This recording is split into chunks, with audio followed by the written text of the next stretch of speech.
Capítulo 12. Desenvolvendo amizade com Deus. Ele, Deus, oferece a sua amizade ao justo. Provérbios 3, 32.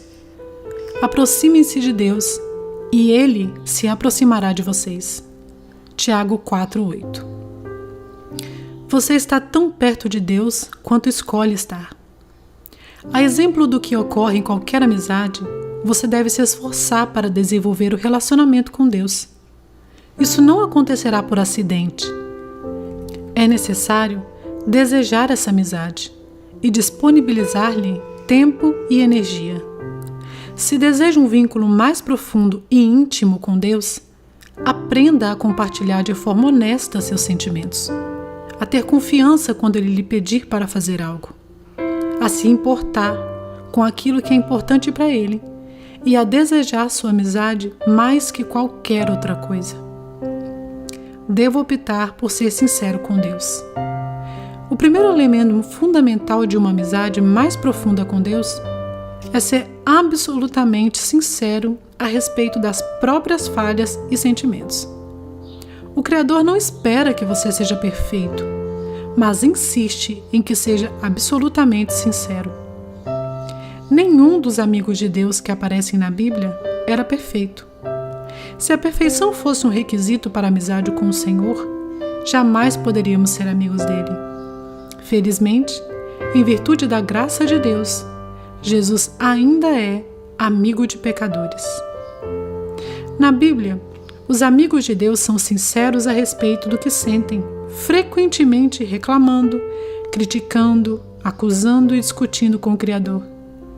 Deus, entretanto, não parece se aborrecer com a franqueza deles. Na verdade, até a incentiva. O Senhor permitiu que Abraão questionasse a respeito da destruição de Sodoma. Abraão importunou-o sobre o que seria necessário para poupar a cidade, negociando o número de pessoas justas. Deus também escutou pacientemente de Davi as muitas acusações de injustiça, traição e abandono. Não destruiu Jeremias quando o profeta afirmou que o Senhor o havia abandonado. Jó pôde expressar sua amargura durante a provação. E no final, Deus o defendeu por ter sido sincero e repreendeu os amigos de Jó por não agirem com sinceridade. Deus lhes disse: vocês não foram sinceros comigo ou a meu respeito, não da forma em que foi meu amigo Jó. Meu amigo Jó agora orará por vocês e aceitarei a oração dele. Em um estupendo exemplo de amizade sincera, Deus expressou sem reserva sua absoluta repugnância pela desobediência de Israel. Ele disse a Moisés que manteria a promessa de dar aos israelitas a terra prometida, mas não daria mais nenhum passo com eles no deserto. Deus estava aborrecido e disse a Moisés exatamente como se sentia. Moisés, falando como amigo de Deus, respondeu de forma igualmente sincera: Tu me ordenaste, conduz esse povo, mas não me permites saber quem enviarás comigo. Se me vês com agrado, revela-me os teus propósitos. Lembra-te de que esta nação é o teu povo. Se não fores conosco, não nos envie. Como se saberá que eu e o teu povo podemos contar com o teu favor se não nos acompanhares? O Senhor disse a Moisés: farei o que me pede, porque tenho me agradado de você e o conheço pelo nome. Poderia Deus lidar com essa franqueza intensa se ela partisse de você? Sem dúvida. A verdadeira amizade é edificada sobre a transparência. O que pode parecer audácia, Deus vê como sinceridade. Deus escuta as palavras exaltadas de seus amigos. O que o aborrece são os clichês, aquelas frases previsíveis permeadas de religiosidade.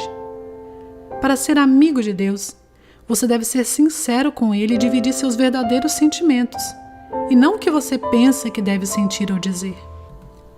É provável que você precise confessar alguma raiva ou sentimento oculto em relação a Deus em certas áreas de sua vida, nas quais você se sentiu enganado ou decepcionado.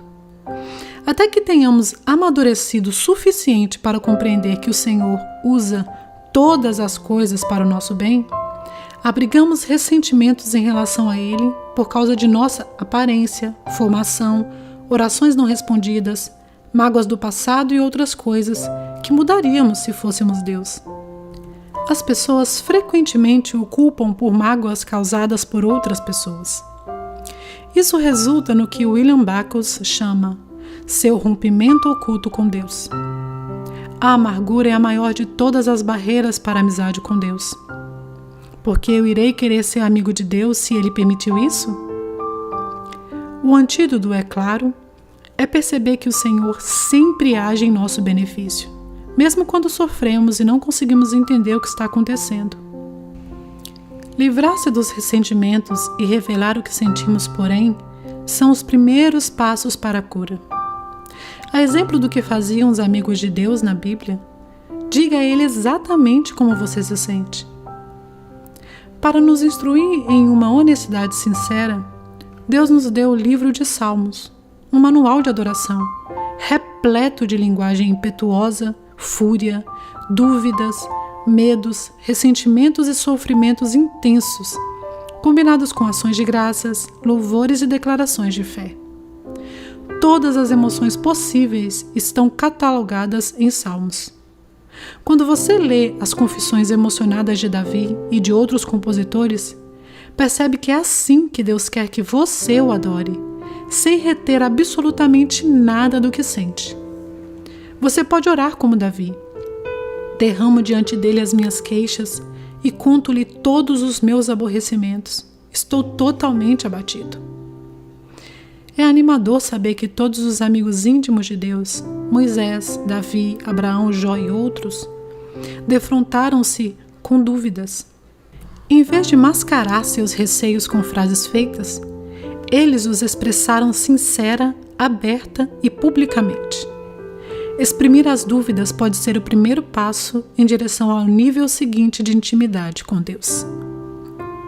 Devo optar por obedecer a Deus pela fé. Todas as vezes que você confia na sabedoria de Deus e faz tudo o que Ele diz, mesmo sem compreender, sua amizade com Ele se aprofunda. Normalmente não consideramos a obediência uma característica da amizade. Ela parece mais adequada ao relacionamento com os pais, com o chefe ou com algum superior imediato, mas nunca com um amigo. Jesus, no entanto, deixou claro que a obediência é uma condição para se obter intimidade com Deus. Ele disse: "Vocês serão meus amigos se fizerem o que eu lhes ordeno." No capítulo anterior, assinalei que a palavra usada por Jesus quando nos chamou amigos podia se referir aos amigos do rei numa corte. Embora esses companheiros íntimos usufruam privilégios especiais, eles também estão sujeitos ao rei e têm de obedecer às suas ordens.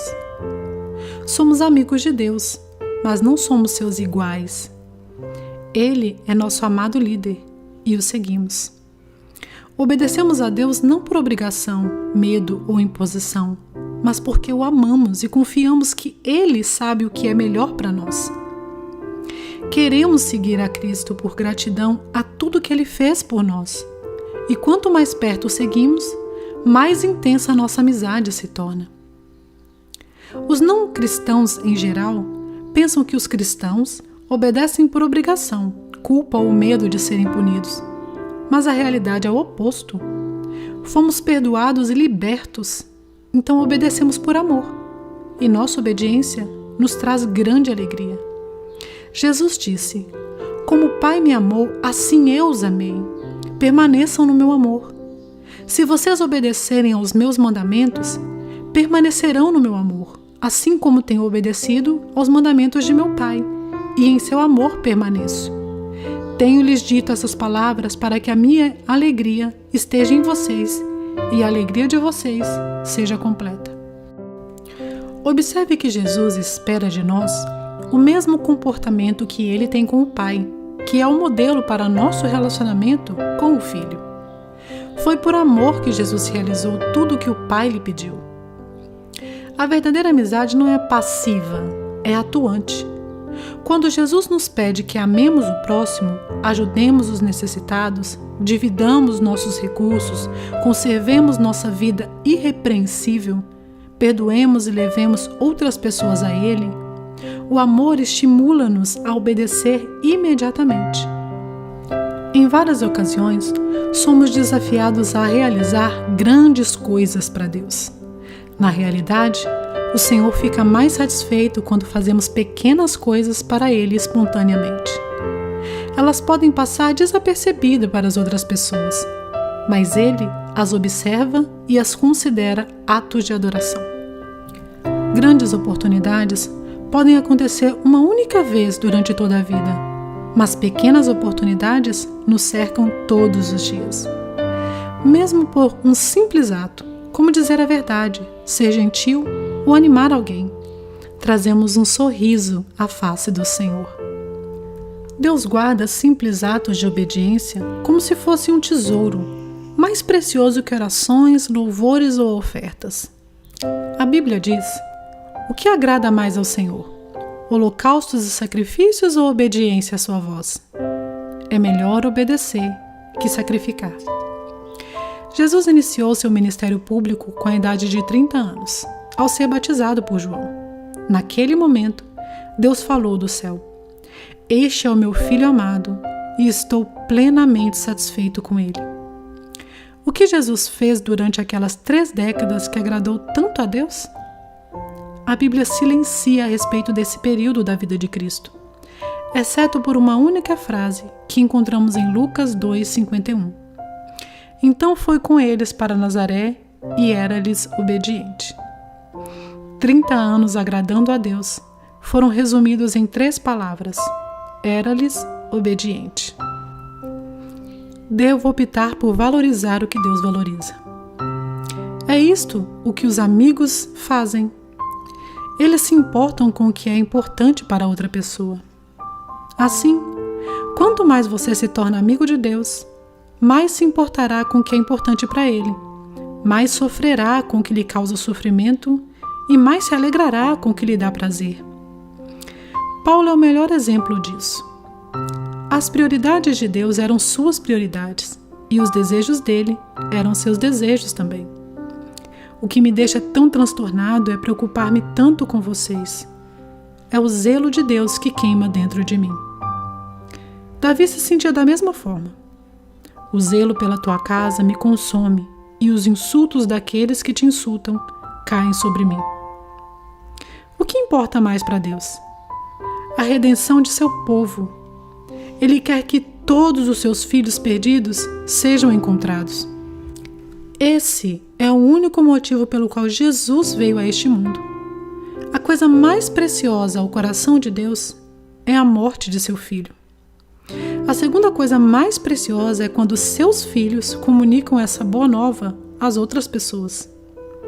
Para ser amigo do Senhor, você deve se interessar por todas as pessoas ao seu redor, pois Deus se importa com elas. Os amigos de Deus falam dele aos amigos. Devo desejar ser amigo de Deus mais que qualquer outra coisa. Os salmos estão cheios de exemplos desse desejo. Davi desejou apaixonadamente conhecer a Deus, expressando-se com palavras como anelo, anseio, sede e fome. Ele ansiava pelo Senhor e declarou: há uma coisa que realmente desejo do Senhor, o privilégio de viver durante toda a minha vida na sua presença, para descobrir a cada dia um pouco mais da sua perfeição e do seu amor. Em outro salmo ele diz: o teu amor para mim vale mais que a vida. O desejo de Jacó pelas bênçãos de Deus era tão intenso que ele lutou uma noite inteira com o Senhor dizendo: não te deixarei ir, a não ser que me abençoes. A parte mais maravilhosa dessa história é que Deus, que é todo-poderoso, permitiu que Jacó vencesse. O Criador não fica ofendido quando lutamos com Ele, porque lutar exige contato pessoal e nos traz para perto dele. Lutar também é uma atitude apaixonada, e Deus gosta quando demonstramos paixão por Ele. Paulo foi outro homem que nutriu uma amizade ardente com Deus. Nada era mais importante. Era sua primeira prioridade, objetivo de sua total concentração e o mais importante objetivo de sua vida. Esse foi o motivo pelo qual Deus usou Paulo de forma tão grandiosa. A The Amplified Bible exprime toda a força da paixão de Paulo. Meu firme propósito é que eu possa conhecê-lo e que possa conhecê-lo cada vez mais profunda e intimamente, percebendo, reconhecendo e compreendendo as maravilhas de sua pessoa com mais clareza e intensidade. A verdade é, você está tão perto de Deus quanto escolhe estar. A amizade íntima com Deus é fruto de uma escolha, não de uma eventualidade, e você deve buscá-la intencionalmente. Você realmente a deseja mais que qualquer outra coisa? Qual a importância disso para você? Vale a pena desistir de outras coisas por causa dela? Valeria ela o esforço de desenvolver certos hábitos e habilidades? Talvez você tenha sido apaixonado por Deus no passado, mas perdeu aquele desejo. Esse foi o problema dos cristãos de Éfeso. Haviam perdido o primeiro amor. Faziam todas as coisas corretamente, mas por obrigação e não por amor. Se você estiver passando por algum esfriamento espiritual, não se surpreenda quando Deus permite sofrimento em sua vida. O sofrimento é o combustível da paixão. Ele gera energia com tal intensidade que transforma o que normalmente não possuímos. Assim disse C.S. Lewis. O sofrimento é o megafone de Deus. É a forma de Deus nos sacudir da letargia espiritual. Os nossos problemas não são uma punição, mas apelos de um Deus amoroso para nos despertar. O Senhor não está irritado com você, está irritado por você e fará o que for necessário para trazê-lo de volta à comunhão com Ele. Há, porém, um meio mais fácil de reacender a paixão por Deus. Comece a pedir que Ele lhe dê essa paixão e continue pedindo até que a receba. Repita essa oração ao longo do dia. Querido Jesus, mais que qualquer outra coisa, quero conhecer-te intimamente. Deus disse aos cativos na Babilônia: se vocês me buscarem com sinceridade e me quiserem mais que a todas as coisas, garanto que não ficarão desapontados. Seu relacionamento mais importante. Não há nada, absolutamente nada mais importante que fazer amizade com Deus. Esse é um relacionamento que durará para sempre. Paulo disse a Timóteo: algumas dessas pessoas perderam a coisa mais importante da vida. Elas não conhecem a Deus. Você perdeu a coisa mais importante da vida? Pois pode fazer algo a respeito agora mesmo. Lembre-se, a escolha é sua. Você está tão perto de Deus quanto escolhe estar. 12º dia. Pensando sobre meu propósito de vida. Um tema para reflexão. Estou tão perto de Deus quanto escolho estar. Um versículo para memorizar. Aproximem-se de Deus e Ele se aproximará de vocês. Tiago 4:8. Uma pergunta para meditar.